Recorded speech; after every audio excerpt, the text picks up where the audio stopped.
sambahan ng punong guro, ginang Dalinda Julicio,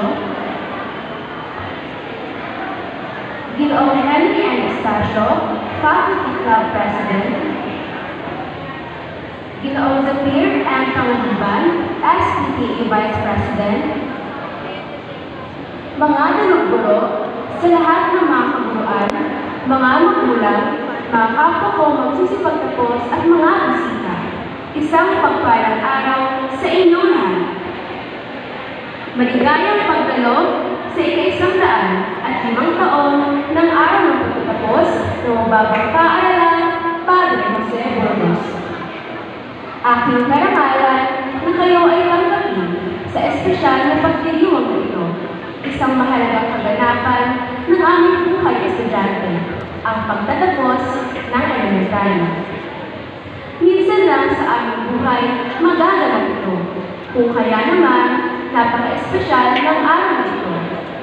At lubos ang aming kasiyahan bilang magsisipagtapos na kayong lahat ay narito upang ipagdiriwang ito. Ang tema ng araw ng pagtatapos, 2024 ay Kabataang Pilipino para sa matatag na kinabukasan ng bagong Pilipinas. Sa loob ng ilang taon, tayo ay naging matatag sa iba't ibang mga pagsubok at patuloy pa din nagpapakatatag para sa darating pang mga hamon ng ating buhay.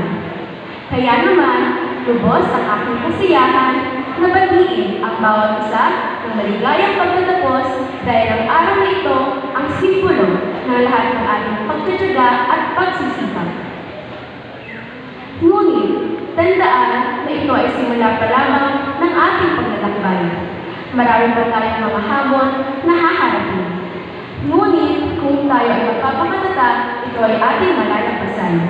Kasama ng ating mga mahal sa buhay at lalong-lalo na ang Diyos na may kapal.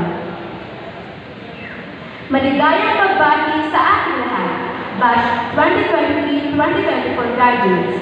Ngayon pa lang, tayo ay isa ng simbolo ng tagumpay, isang pagpalang araw at mabuhay tayong lahat.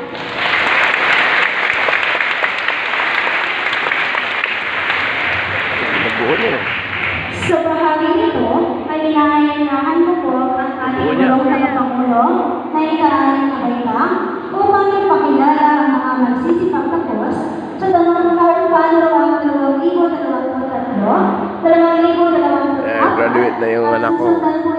Grade 6. ng ating punong gulong Top 5 with high honor.